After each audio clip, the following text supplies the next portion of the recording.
2014년 러시아 소치에서 동계올림픽이 열릴 때 이제 우리나라가 동계올림픽도 강한 나라가 되었는데, 특별히 그 쇼트랙이라고 하는 경기에 강하죠. 그 중에서도 우리 여성 팀들이 강한데, 500m 경기에 결승전이 열리게 될 때 박승희라고 하는 선수가 그 500m 결승에 올라가게 됩니다. 그때 그 경기 중 어떤 일이 있었는지 한 30초 정도의 영상을 여러분들이 보시겠습니다.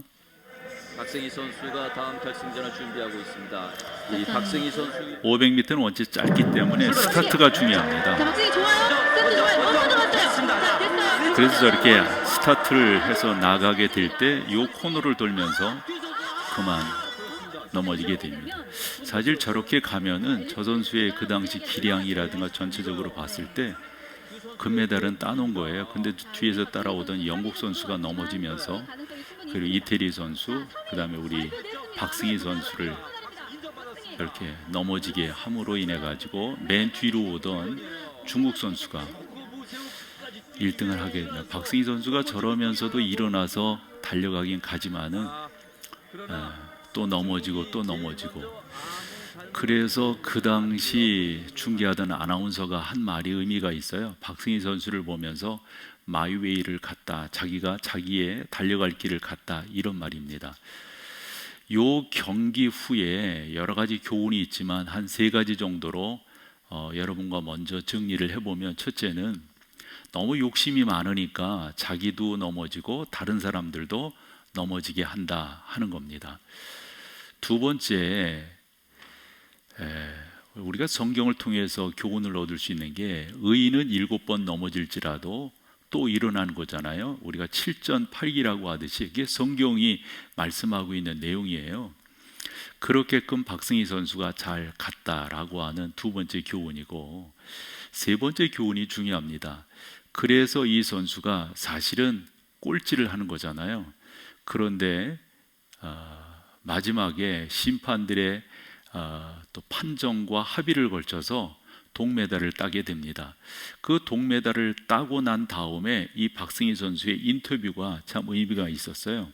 그가 이렇게 말을 합니다. 22살이었는데 나는 오직 완주해서 골이 내야 한다는 한 가지 생각으로 넘어져도 일어났고 넘어져도 일어나서 달려갔다, 이런 말입니다. 이와 같은 내용들을 이렇게 쭉 보면서 심판이라고 하는 게 참 얼마나 중요한가 하는 것을 알게 되고, 그 심판의 판결을 통해서 이 선수가 동메달을 따게 되는 것을 우리가 볼 수가 있습니다. 말인즉슨 이런 거예요. 우리도 어떤 때는 넘어지게 되죠. 어떤 때는 부당한 태클로 우리가 가려고 하는 목적지를 제대로 갈 수가 없을 때도 많아요. 작금의 현실 가운데서 목회를 하면서 이럴 땐 정말 교회가 컴플레인을 해야 되는 것 아닌가 라고 생각할 때도 있고, 이건 너무 불합리하다라는 이야기가 저뿐만이겠어요? 많은 분들 가운데서 나오게 되는 게 사실이죠. 그러나 이와 같은 상황 속에서 우리가 해야 될 것이 있다면, 우리는 넘어진다 할지라도 상 주시는 이가 계시니까 그분을 바라보며 나아가는 것이 참으로 중요하다, 이 말씀을 먼저 여러분들에게 드리며 오늘 설교를 시작하려고 그럽니다. 지혜자인 솔로몬이 이런 말을 했어요. 공의는 나라를 영화롭게 하고 죄는 백성을 욕되게 한다. 우리가 공의를 세워나가는 것, 나의 갈 길을 꿋꿋하게 의연하게 달려가는 것, 이것이 얼마나 중요한 일인가 하는 것들을 우리가 잘 교훈으로 얻게 되는 거죠. 특별히 요즘 새벽에 예레미야서를 쭉 보고 있는데요, 예레미야서를 보면서 남유다가 어떻게 해서 망하게 되는가 하는 것을 1장에서 어찌 보면 45장까지 쭉 설명을 해준다라고 봅니다. 그 중에 오늘 한 단계를 읽은 거잖아요. 그러면서 46장에서 51장까지를 보면 이스라엘 그 주변의 나라들, 예를 들어서 애굽을 비롯해서 블레셋, 모압, 암몬, 에돔, 다메섹, 바벨론까지, 이제 오늘은 이제 에돔에 대해서 오늘 새벽에 살펴보았거든요. 이런 나라들이 망해요. 그래서 이 만군의 여호와라고 하는 표현을 이 에레미야가 쓰면서 하나님이 역사의 주인이시다라고 하는 것을 강조하는 내용인데, 한 나라의 흥망성쇠가 왜 일어나는가? 왜 이런 나라들은 망하게 되는가? 그래서 나라마다 하나님께서 선지자 에레미야를 통하여 징계를 명하실 때 그 이유를 다 이렇게 설명을 하고 계시는 것을 볼 수가 있습니다. 예를 들어서 오늘 아침에 나누었던 에돔과 같은 경우도 보면 그가 지혜 있는 그러한 백성들로 구성되어져 있었어요. 그리고 16절에 가보면 그가 살고 있는 그 지역이 우리가 흔히 철옹성이라는 표현 쓰죠. 왜냐하면 에돔의 수도가 여러분들이 잘 아는 페트라라고 하는 곳이거든요. 지금도 가보면 그곳이 얼마나 그 요새화되어 있는지 알 수 있잖아요. 그러면서 자기들이 나름대로 우리는 잘 살 수 있다, 우리는 어떤 침공에도 이길 수 있다, 뭐 이러면서 살아가는 그런 나라였었단 말이에요. 그런데 그런 나라에 왜 멸망이 주어지게 되는가, 왜 심판이 주어지게 되는가 하는 내용들을 우리가 성경을 통해서 찾아볼 수가 있습니다. 보면은 그런 거더라고요. 잘 살지 못해서 망하는 나라를 볼 수가 없어요. 예를 들어서 경제가 안 좋아서 나라가 망한다, 이런 거 보기가 곤란해요. 기술과 자본이 없어서, 예를 들어 요즘에 우리의 어찌 보면 한 뉴스라고 할 수 있는 뭐 종전선언, 이런 것을 한다 안 한다 그래가지고 나라가 망하고 또 흥하고 하는 것은 아니란 말이죠. 잘 살고 못 사는 것이 그 나라의 흥망을 좌우하는 것이 아니라 성경이 정확하게 말씀하고 있는 한 가지 사실이 있습니다. 아무리 그 나라의 GNP가 높다 할지라도, 아무리 GDP가 낮다 할지라도 그 나라가 망하고 흥하는 데는 딱 한 가지 이유다. 그것이 바로 도덕성이다 라고 말씀하고 있습니다. 저는 우리 사회가 이건 마지막 보루예요 라고 표현하는 게 있죠. 그 하나가 저는 교회라고 보고요, 또 하나는 법원이라고 봅니다. 교회도 마찬가지고 법원도 마찬가지고, 만약 그 가운데 도덕성이 담보되지 않는다면 여러분 어찌 그것을 마지막 보루라고 할 수 있을까요? 망하는 데는 다 이유가 있습니다. 작금의 사회를 보면서 여러분들도 다 느끼시는 거겠지만 저도 안타깝게 느끼는 것 중에 하나는 우리가 그렇게 나름대로 의미 있게 쌓아온 가치들이 허물어지고 있다고 하는 사실 앞에 우리는 안타까워할 수밖에 없고, 이와 같은 일들이 사실 우리를 무너지게 하고 있구나라는 생각을 가져봅니다. 그 사람이 똑똑하지요, 많이 배웠지요, 맞아요, 환경도 좋고요, 주변도 괜찮아요. 그런데 왜 망하는 것일까요? 망하는 데는 다 이유가 있다고 하는 것을 알게 됩니다. 결론은 그거더라고요. 정직함이에요. 그래서 저도 그런 이야기를 들으며 살았고, 저희 아이들을 키울 때도 앞으로 우리의 자녀 세대들이 자라면서 건강한 리더십을 갖는데 가장 중요한 덕목이 있다면 저는 정직함이라고 생각을 합니다. 정직함이 담보되어지지 않는다면 여러분, 흥망성쇠, 특별히 망하고 쇠하는 그러한 과정들을 분명히 겪게 될 겁니다. 교회도 마찬가지라고 생각합니다. 아무리 교회에 수많은 사람들이 모여서 좋아요, 예배자들로 있다 할지라도 그 가운데 정직함이 나름대로 확인되어지지 아니하고 강조되어지지 아니하고 그 정직함으로 나가지 않는다면 뭔 의미가 있겠어요? 저는 그래서 우리 속담 중 절대적으로 교회에 적용해서는 안 될 속담이 있다면 뭐로 가도 서울만 가면 된다, 이건 믿는 사람들이 교훈으로 얻으면 안 돼요. 꽁 잡는 게 매다, 이것도 믿는 사람들이 교훈으로 얻어서는 안 될 그러한 속담입니다. 적어도 우리는 우리의 가는 길을 올곧게 두벅두벅 가야만 되는 것이죠. 기독교 쪽에서 리더십으로 가장 존경받는 인물을 근자에 꼽는다면 존 맥스웰을 빼놓을 수가 없어요. 이 존 맥스웰의 책이 우리나라에도 많이 소개됐는데, 그 중에 이분이 5가지 리더가 가져야 될 나름대로 조건, 적어도 저 5가지를 통해서 리더가 차츰 이렇게 쌓여져 간다, 이런 말입니다.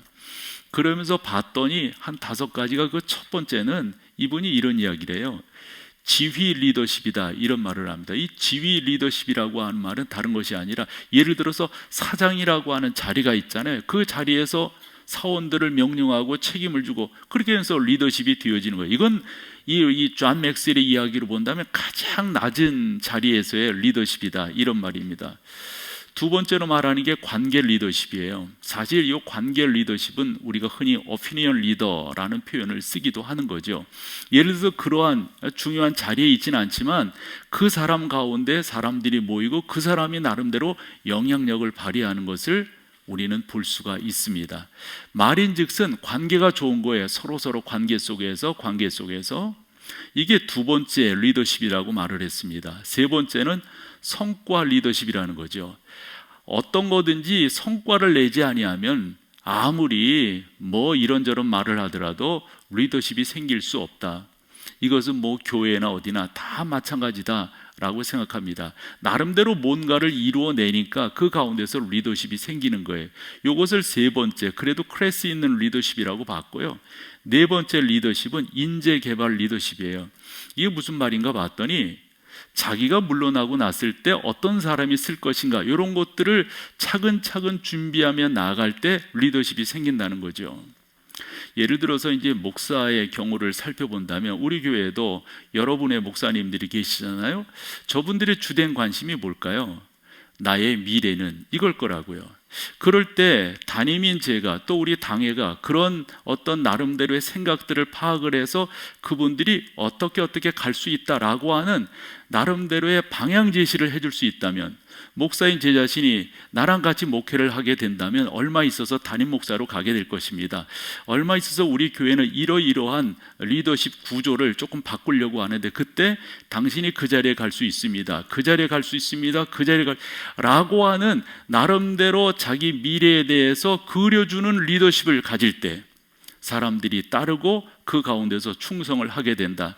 이것을 존 맥스웰은 그래도 좋은 리더십 네 번째로 두었어요. 다섯 번째가 제가 말씀드리려고 하는 이유와 원인이 됩니다. 이분은 구루 리더십이라고 하는 표현을 썼어요. 이 구루라고 하는 이 표현은 GURU라고 하는 단어인데요. 나름대로 자아를 터득한 신성한 교육자다라는 말인데, 신성한 교육자라고 하는 말이 무슨 의미냐면 도덕적으로 본이 되는 거예요. 1단계, 2단계, 3단계, 4단계 다 이루었지만 본인 자신이 도덕적으로 그와 같은 정직함을 요구하지 않는다면, 또 추구하지 않는다면, 그 자리에 가지 않는다면 리더십을 제대로 발휘할 수 없다는 거죠. 예를 들어서 우리 가운데도 이런 경우들이 적지 않잖아요. 앞에서는 고개를 하는데 뒤돌아서면 지나 잘하지, 이래버리면 이것은 리더십이 생길 수가 없는 거죠. 이러한 관점으로 보더라도 전능하신 하나님께서 우리 가운데 말씀하시는 그 말씀이 맞는 거예요. 하나님의 시각은 경제가 어떠냐, 얼마나 번영을 시켰느냐, 얼마나 자유를 누리느냐, 죄송하지만 이것이 하나님의 보심에 대수롭지가 않습니다. 하나님의 눈에는 그런 것들이 별것이 아닌 것이죠. 하나님의 시각에는 누가 정직하냐, 누가 의로움을 진행하고 있고 추구하고 하고 있느냐, 이게 우리 하나님의 주된 관심사가 됩니다. 이와 같은 진리를 고민한 사람들이 요즘 새벽에 보고 있는 예레미야를 비롯해서 그 시대의 선지자였습니다. 특별히 그중 한 명인 미가 선지자의 고뇌를 여러분들과 같이 나누려고 하는데, 하나님은 이런 사람을 찾으신다는 거죠. 우리가 일반적으로 볼 때 이런 사람이 대단한 사람 아닐까요?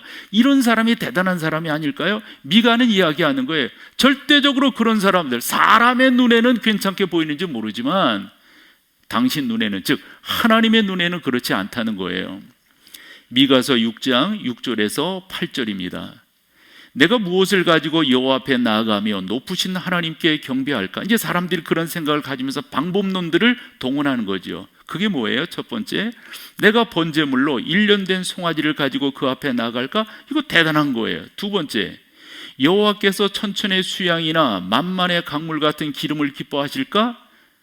이것도 방법이 되는 거죠. 그러면서 또 방법이 뭐냐면, 내 허물을 위하여 내 맏아들을, 내 영혼의 죄로 말미암아 내 몸의 열매를, 아마 이것은 앞에는 아들이고 뒤에는 아마 딸이 되겠죠.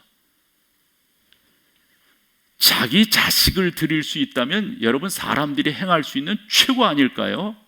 그것이 옳은 것은 아니지만 일반적으로 본다면.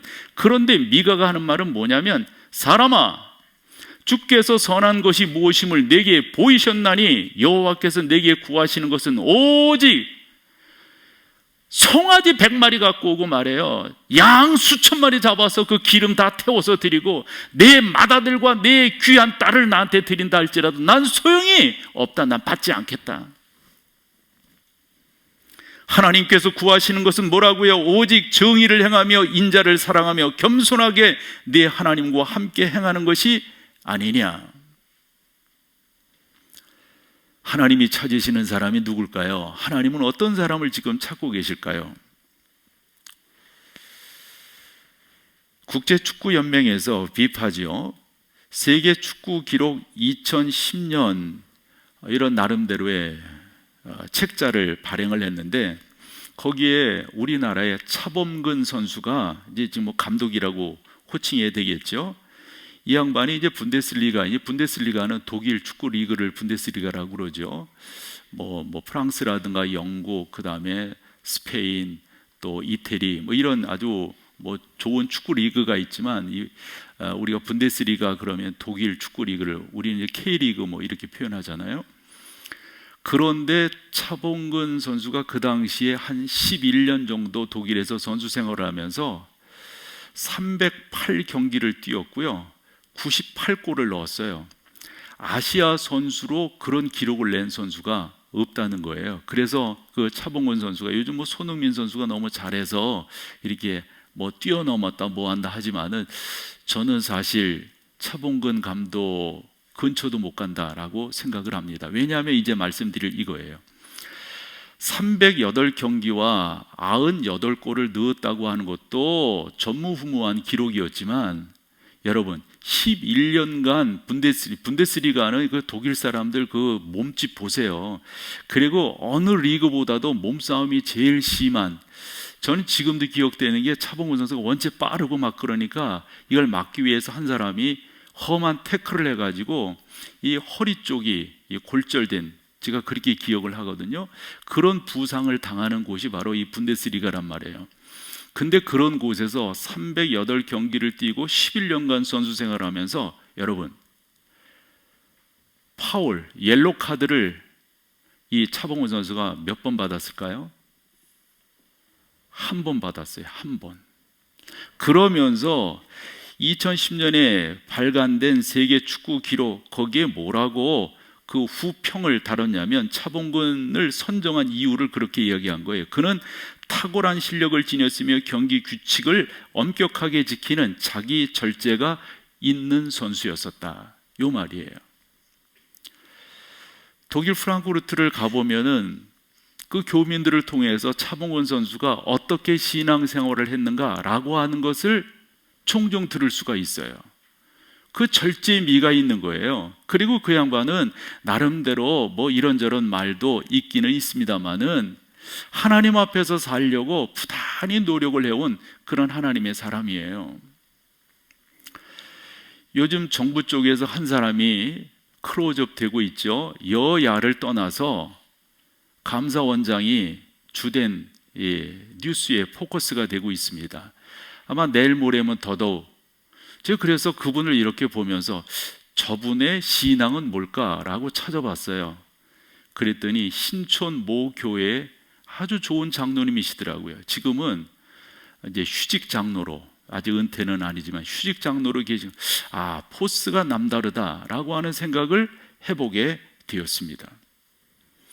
삼손이라고 하는 사람은 특별한 힘을 가졌고 특별한 나름대로의 능력이 있었던 사람이지만 절제가 없었어요. 그러므로 그렇게 지내고 말았던 거죠. 여러분, 저는 오늘 설교를 그렇게 이끌어가 보고 싶은 거거든요. 정말 하나님께서 찾으시는, 하나님이 원하는 사람은 누구일까? 하나님이 원하는 나라는 누구일까? 어디일까? 오늘 1절에 그렇게 말씀하고 있습니다. 너희는 예루살렘 거리로 빨리 다니며 그 넓은 거리에서 찾아보라. 그리고 알라. 너희가 만일 뭐라고요?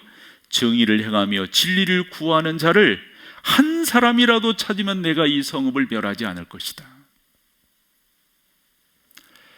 오늘 여러분과 나누고 싶은 말씀이 바로 이겁니다. 나는 이 가운데 들어갈 수 없을까? 나는 그 하나님이 찾으시는 그분의 시각 앞에 뛸 수가 없을까? 그 조건이 나는 안 될까? 더 나아가서 나의 목회의 현장인 우리 교회는 어떻게 우리가 살아가고 있는가? 어떠한 나름대로의 지평을 우리는 그리고 있는가? 이런 내용들로 나눠보고 싶어요. 이런저런 이야기들을 교회가 많이 듣습니다. 사실 불합리한 처분을 교회가 정부로부터 받고 있는 것이 사실이죠. 그럼에도 불구하고 교회가 이런저런 구설수에 너무 많이 오르기 때문에 저는 교회라고 하는 공동체 속에서 당연히 받아들여야 된다라는 자세로 작금의 시국을 맞이하고 있습니다. 라고 본다면 나는, 우리 교회는 하나님께서 찾으시는 그 시각 앞에 어떠한 사람이요, 어떠한 교회일까? 이게 오늘 여러분과 나눠보고 싶은 중요한 주제입니다. 그래서 성경에서 하나님께서 그런 사람을 찾으신다라고 하는 그 장면이 성경에 몇 군데 이렇게 나와 있는데 그 몇 군데를 여러분과 좀 나눠보고 싶어요. 그 첫 번째가 창세기 19장에 나오는 소돔과 고모라입니다. 우리가 알다시피 소돔과 고모라 성은 죄 때문에 망했습니다. 거기에 여러 죄목이 있지만 특별히 동성애가 심각했던 도시라고 하는 것을 우리가 알게 됩니다. 그런 도시에 아브라함의 조카 롯이 그쪽으로 가겠다는 거예요. 이와 같은 이야기가 전개되는 것은 창세기 13장으로 거슬러 올라가게 되는데, 아브라함이 조카 롯과 함께 애굽으로 내려갔다가 그곳에서 바로에게 혼이 나고 또 하나님께서 바로를 혼내세요. 그러면서 수많은 재물을 가지고 그곳에서 나오게 됩니다. 이것이 여러분 영적으로 참 의미 있는 내용이에요. 예를 들어서 출애굽할 때 모세가 이스라엘 백성들을 이끌고 애굽할 때도 당시 애굽 백성들이 모세와 함께하던 이스라엘 백성들이 어찌했어요? 많은 것들을 주었어요. 그래서 그 말인즉슨 뭐예요? 승리를 상징하는 거란 말이에요. 그리고 나온 이 아브라함과 롯이 창세기 13장으로 거슬러 올라가면 서로 이 등치가 커져가게 되니까 서로 이 부딪히는 이 교차점들이 많아지게 돼요. 그러던 어느 날 아브라함이 조카 롯을 불러서, 야, 우리가 보통 사이가 아닌데 이 목자들이 이렇게 다투어서 되겠느냐? 내가 너한테 안을 낼 것인데 만약 네가 우쪽을 택한다면 나는 좌를 택할 것이고 네가 왼쪽을 택하면 나는 오른쪽을 택할게. 그랬더니 롯이 눈을 들어서 사방을 쳐다봅니다. 사방을. 그 사방을 쳐다볼 때 롯의 눈에 딱 들어온 곳이 소돔과 고모라를 비롯한 그 주변 성들이었어요. 그때 롯이 가졌던 그 자세를 성경이 이렇게 말씀합니다. 창세기 13장 10절인데요. 이에 롯이 눈을 들어 요단 지역을 바라본즉 소알까지 온 땅이 물이 넉넉하니, 목축하는 사람들이니까 이런 게 중요한 거예요. 여호와께서 소돔과 고모라를 멸하시기 전이었으므로, 그 다음에 뭐라고 표현하고 있냐면 여호와의 동상 같고 애굽 땅과 같았더라, 이렇게 표현하고 있는 것을 보게 됩니다. 롯이 가졌던 시각은 하나님께서 바라보시는 시각과 전혀 상관없어요. 그냥 자기 마음대로 살아가는 삶의 모습입니다. 그러니까 그 땅, 그 도시가 망하게 되는 거예요. 하나님께서 찾으시는 사람이 없는 거예요. 창세기 18장으로 가보면 천사가 아브라함을 찾아옵니다. 두 가지 때문에 찾아오는데, 소돔과 고모라가 죄악이 관영되었기 때문에 그것을 멸망시키기 위해서 천사 둘이 오게 되고, 셋이 오잖아요. 한 천사는 아브라함에게 내년 이맘때에 자식이 있게 될 것이다 라고 하는 것을 알려주기 위해서 그 세 명의 천사가 오게 됩니다. 아브라함에게서 대접을 극진히 받은 이 두 천사는 소돔과 고모라 성을 멸망시키기 위해서 떠나요. 그리고 한 천사가 남아서 이야기를 하는데 그런 이야기를 다 합니다. 그때 아브라함이 깜짝 놀라는 거지요. 왜요? 이제까지 소돔과 고모라 성에 들어가 살고 있는 롯을 위해서, 그 롯은 그냥 조카가 아니에요. 자기 자식이에요. 자기 자식이에요. 저러면 안 되는데 저러면 안 되는데 계속해서 기도해 오던 그러한 롯, 조카가 살고 있는 그곳을 멸망시키러 간다니까 아브라함이 자기 앞에 있는 천사 한 명에게 간절하게 이야기합니다. 만약 그곳에 의인 50명이 있으면 어찌하시겠어요? 멸망 안 시킨다? 45명이 있으면요, 40명, 30명, 20명, 10명이 있으면요, 그때 천사가 하는 말이, 그건 하나님의 명령을 받은 하나님의 말씀이죠. 그 도성에 의인 10명이 있으면 내가 그 성을 멸망시키지 않겠다라는 말씀입니다. 얼마나 놀라운 말씀인지 몰라요. 우리가 알다시피 롯이 구원함을 받은 것은 롯이 의인이기 때문에 구원함을 받은 게 아니라는 것을 창세기 19장 29절을 통해서 알게 됩니다. 하나님께서 소돔과 고모라 성을 엎으실 때 아브라함을 기억하사 롯과 그 가족을 그곳에서 끌어내신다고요. 사실 천사들이 밀어내는 거예요. 여기서 의인 10명이 없기 때문이라고 하는 이 표현이 뭘까? 왜 의인 10명이라고 하는 말씀을 하셨을까? 이것은 자연수로서의 열이 아니라고 하는 것 여러분들이 아셔야 됩니다. 이렇게 말씀하시는 데는 하나님께서 우리에게 표현하시고자 하는, 당신의 마음이 읽히시고자 하는 그런 내용이 있어요. 그 정도 있으면 내가 그 도성에 대한 기대감이 있잖아. 언젠가 이 의인들 때문에 다른 사람들이 구원을 받게 될 것이고, 우리가 흔히 이런 표현해요. 양화가 악화를 구축한다 라는 표현이 있듯이 그들 때문에 그 성이 살아날 수 있지 않을까? 라고 하는 신학적 의미를 담아서 우리 하나님께서 의인 10명이 있으면, 저는 이와 같은 사실을 오늘 본문인 에레미야 5장 1절 이하의 그 말씀, 특별히 1절의 말씀을 보면서 그런 생각을 갖는 거죠. 이러면 안 되는데, 이러면 안 되는데. 어떤 목사는 그렇게 표현하잖아요. 이렇게 나가면 우리가 북한한테 받쳐지게 되는 것이다, 먹히게 되는 것이다, 별 이야기들을 다 하잖아요. 이럴 때 우리는 어떻게 될 것인가? 목사인 나는 어떻게 될 것이고 우리 목동제일교회는 어떻게 해야 될 것인가? 이게 주된 관심사요, 오늘 설교의 목적이에요. 우리가 그렇게 항거하기에 앞서서 먼저 하나님의 시각 앞에 하나님이 찾으시는 나인가?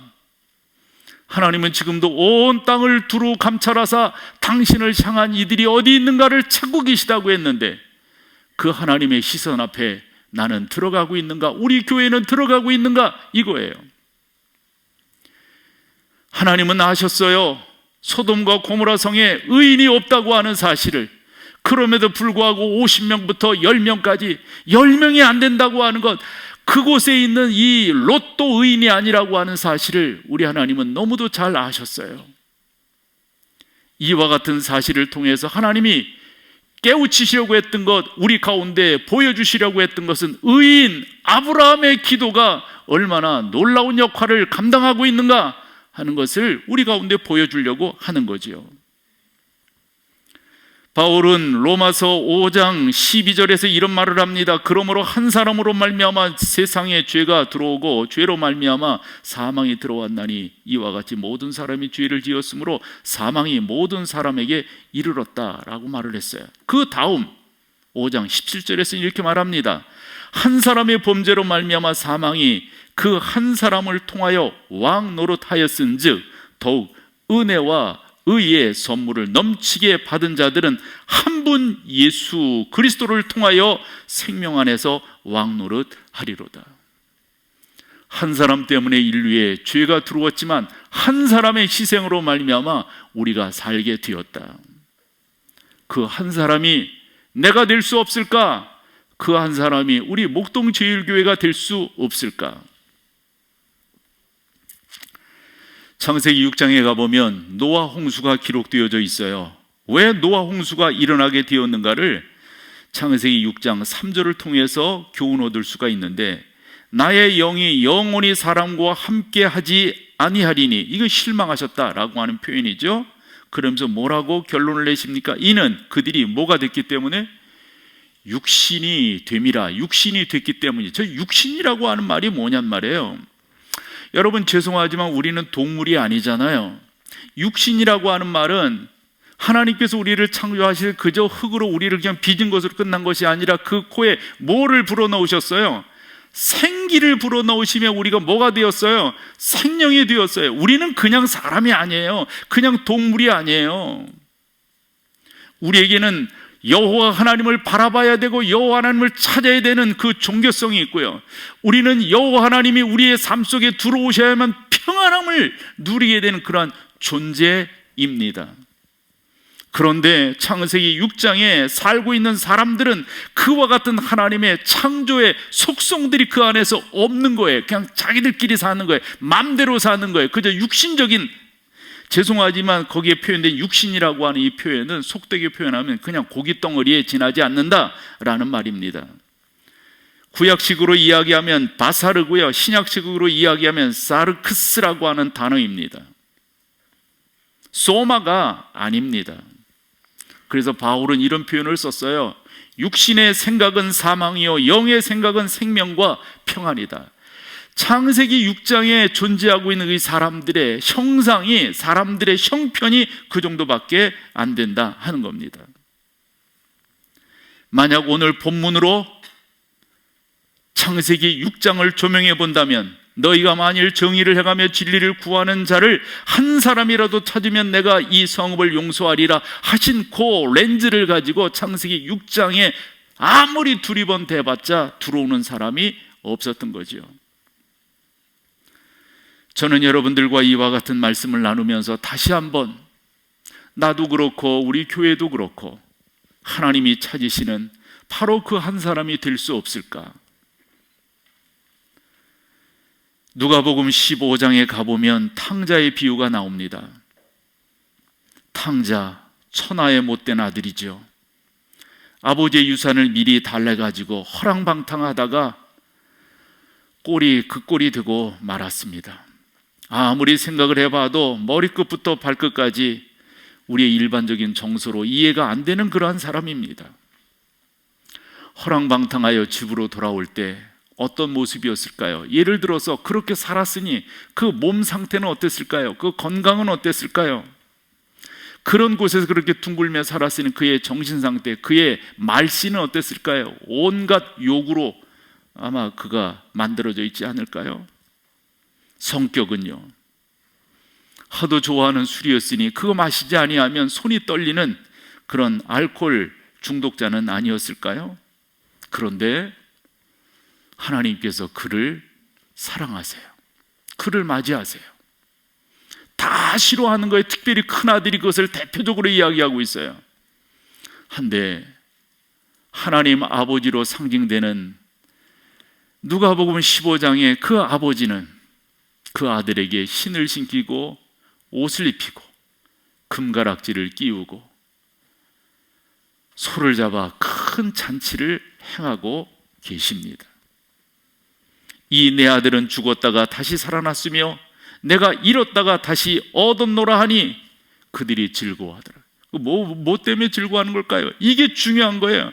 하나님 아버지 그 마음에 우리가 들게끔 살고 있는가? 아무리 여러분 근사하게 이 교회당 안에 여러분들이 오셔서 앉아 계신다 할지라도 우리의 심령 속에 하나님 아버지를 추구하고 소망하고 사랑하고 원함이 우리 가운데 없다면 번듯하게 살아가고 있는 그 집의 큰아들과 다를 바가 뭐가 있을까요? 집 안에는 있어요. 집 안에는 하나님이 찾으시는 사람은 아닐 거란 말이죠. 하나님이 찾으시는 사람은 정의와 공의를 행하는 사람이에요. 성경에 보면 다윗 왕이 나오는데 다윗도 허물이 많은 사람입니다. 나중에 그 아들이 아버지를 평가하는 장면을 우리가 열왕기상 3장 6절에서 볼 수가 있어요. 사실 아들은 아버지가 어떻게 살았는가를 누구보다도 잘 알잖아요. 누구보다도. 열왕기상 3장 6절에 솔로몬이 그렇게 말을 합니다. 주의 종 내 아버지 다윗이 어떻게 해요? 성실과 공의와 정직한 마음으로 주와 함께 주 앞에서 행했다, 이렇게 말을 하고 있어요. 성실과 공의와 정직한 마음으로. 우리가 다 완벽한 사람이 누가 있겠어요?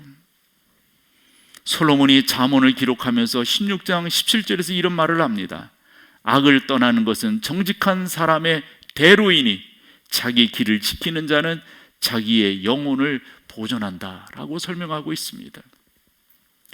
모세도 마찬가지입니다. 완벽하지 않습니다. 그런데 하나님께서 모세를 어떻게 설명하고 있냐면, 이 사람 모세는 온유함이 지면의 모든 사람보다, 그렇지 않은데도 이렇게 말씀하세요. 그러니까 하나님이 찾으시는 한 사람이 되시려면 여러분들의 배움이 거기에 조건이 되지 않습니다. 얼마만큼 여러분들의 직업이, 얼마만큼 여러분들의 삶의 환경이 그럴듯한가가 하나님이 찾으시는 사람의 조건이 아닌 거예요. 중요한 것은 여러분들이 얼마만큼 그 하나님이 내 하나님이라고 하는 사실을 고백하고, 그 하나님이 아니면 내가 살 수 없다고 하는 사실을 고백하며 살아가는가. 가끔 교인들로부터 받는 질문이기도 하고요, 저 또한 한때 그런 질문을 던져봤어요. 왜 이런 사람이 하나님의 사랑을 받지? 죄송하지만 이해가 안 되는 거 있잖아요. 그 중에 대표적인 사람을 꼽으라고 한다면 야곱입니다. 저는 개인적으로 만약 야곱과 같은 사람과 친구하라면 아마 안 할 거예요. 야곱은 저의 성향상도 안 맞습니다. 어찌 보면 오해 안 하시길 바라요. 에서가 제 성향상 맞지, 야곱은 말을 잘했나 잘못했나 말을 하고 보니까 진짜예요. 진짜 난 그렇게 쪼존하고 막 이런 거 싫어요. 이렇게 좀 선이 굵어야지. 막 엄마 품에서, 우리 마마보이라는 표현, 요즘 그런 말도 잘해야 된다고 그러대요. 뭐 대학에서 강의할 때도 어느 교수는 그러시더라고요. 남자 여자라는 말을 안 한대. 요즘 하도 그런 걸 시비를 걸어가지고, 뭐 남자들이 군대 갔다 왔죠, 이것도 시비거리가 된대요. 그렇게 말하면 또 여성들이 또 어쨌든 그래도 여러분들이 고맙습니다. 그런 거 시비 안 걸어주셔서. 이제 참 어려운 시대를 우리가 살아가게 될 거예요. 이게 그 차별금지법 통과되면 진짜 목사들 힘들 거예요. 진짜 모르겠어요. 저 가끔씩 아마 양천경찰서 갔다 올지도 몰라요. 왜냐면 교인들 중에 나 그거 거북했어요 이라고 이제 하면은 가서 또 나는 또 해야 되니까. 어쨌건 그때는 그때고 지금은 아직 통과 안 됐으니까 내 마음대로 할게요. 나 야곱 마음에 안 들어요. 이런 사람이. 그런데 야곱을 하나님께서 누구보다도 사랑하셨다고요. 간사했잖아요. 거지 있었잖아요. 나는 저기 한 것 중에 하나가, 그 아버지 앞에 그렇게 온갖 가식과 거짓을 갖고 축복 기도를 받으러, 그런데 거기서 기도하는 그 아버지는 뭐냐고요. 난 그런 면이 그래요. 그런데요, 깨달은 게 이거예요. 이게 복음인 거예요. 이게 복음인 거예요. 우리의 시각으로 하나님이 보시는 것이 아니라 하나님의 시각으로 우리를 보시는 거예요. 우리 이런 거 있잖아요. 여러분 질문할게요. 여러분들은 의인이십니까? 죄인이십니까? 이게 제일 고민하는 내용 아닌가요? 그러니까 시각의 차이예요. 시각이. 하나님의 시각이냐 우리의 시각이냐. 하나님의 시각으로 여러분들은 의인이십니다. 믿습니까? 뭐예요 이건? 믿습니까? 여러분들은 의인이세요. 왜요? 우리 하나님은 예수 그리스도의 보혈로 여러분들을 보시기 때문에 여러분들은 의인이신 거예요. 함에도 불구하고 내 쪽에서 나를 바라보며 하나님 앞에 나갈 때 나는 뭐예요? 말할 수 없는 죄인이죠. 말할 수 없는. 야곱을 그런 각도에서 여러분들이 이해하셔야 됩니다. 반면 에서는 남자답지요. 자기 삶에 나름대로 선이 굵지요. 또 나름대로 그가 하고 싶은 일들을 하죠. 그런데 에서의 단점은 뭐예요? 그에게서 하나님을 의지하고 하나님을 찾고 하나님이 자기 삶의 주권자이시고 그 하나님이 나의 삶을 인도하셔야 된다라고 하는 믿음의 고백을 볼 수가 없어요. 나중에 아버지 앞에 가서 자기 동생 야곱이 자기의 그 장자권을 가져갔다고 하는 것을 알면서도 에서가 하는 말들을 여러분 하나하나 꼬집어 봐보세요. 그에게 신앙이 있는가? 자기가 아버지의 재산을 물려받을 수 없다고 하는 것에 대해서는 원통하고 이거 그지없는데, 전능하신 하나님 앞에서 내가 받아야 된다고 하는 것에 대해서는 이 야곱이 좀 더 그래요. 하나님의 시각이 바로 이렇다 하는 겁니다. 하나님은 에레미야에게 말씀하셨어요. 에레미야야, 네가 이 성읍 전체를 두루다니면서 정의와 공의를 행하는 사람이 있는가를 살펴보아라. 그리하면 내가 이 성을 멸하지 않겠다. 링컨 대통령에게 어떤 사람이 이런 질문을 했답니다. 놀라운 성공의 그 역사를 이루셨는데 대통령께서 그렇게 성공하신 그 성공의 비결은 무엇인가요? 많은 사람들로부터 높이 존경받고 계신데 그 존경받는 비결은 뭔가요? 근데 여러분, 이 말이라고 하는 게 곱씹어 봐야 되잖아요. 그때 링컨이 이런 말을 했대요. 나는요, 많은 실수를 한 사람이에요. 여러분, 그 말의 의미를 아시겠어요? 실수하면서 어찌했겠어요? 그저 자기 한탄만 했을까요? 자기 비하에 그저 빠져들었을까요? 하나님 저를 도와주세요. 하나님 저를 붙들어 주세요. 우리가 실수하고 더러는 그럴 때 주 앞에 무릎 꿇는 게 바로 그런 것 아닙니까? 하나님 저를 용서해 주세요. 저를 붙들어 주세요. 요한 웨슬러가 88세를 살고 하나님의 부르심을 입었는데 바로 하나님의 부르심 받기 전해에 알렉산더 메이지라고 하는 사람에게 편지를 썼습니다. 죄 말고는 두려워할 것이 전혀 없는, 하나님 말고는 원하는 것이 전혀 없는 그런 전도자를 나에게 100명만 달라고. 그 사람이 성직자이건 평신도이건 관계하지 않겠다고. 하나님 앞에 그렇게 살려고 하는 사람 나에게 달라고. 그래서 이 나라를 살리고 이 민족을 살리겠다고 하는 뜻을 가졌다는 거예요. 봤더니 빌리그리함도 그랬더라고요. 전적으로 하나님께 헌신하는 사람 700명을 저에게 주세요. 아마 기도원 300명 용사. 이제 미국이 원체 크니까 넓으니까 이렇게 헌신하는 사람을 달라고 그랬다는 거지요. 이유는 간단합니다. 그런 사람들이 이 미국을 살릴 수 있다고 믿었기 때문인 거죠. 결론입니다. 저는 우리 교인들이 코로나19 상황 속에서 이렇게 모여서 예배하고 특별히 시간 새벽을 깨우며 간절히 기도하는 성도들을 뵐 때 하나님, 부족하지만 여기에 앉아있는 여기서 예배하는 이 성도들을 보시고 내로남불이 코로나19보다 훨씬 더 창궐하고 있고 차별금지법이 이제 문턱에 다다라 있고 이런 상황 속에서도 퀴어 축제가 이루어지고 있는 이 나라와 이 서울을 하나님 용서하여 주옵소서. 그리고 우리가 살고 있는 이 목동을 치료하여 주옵소서. 우리가 하나님께서 찾으시는 한 사람이 되게 도와주옵소서.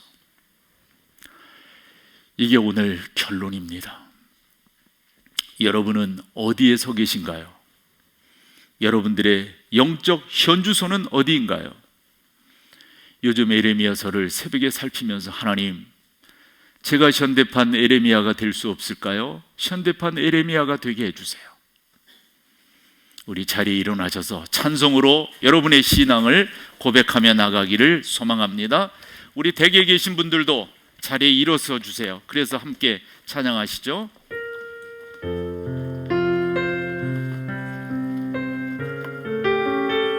아멘.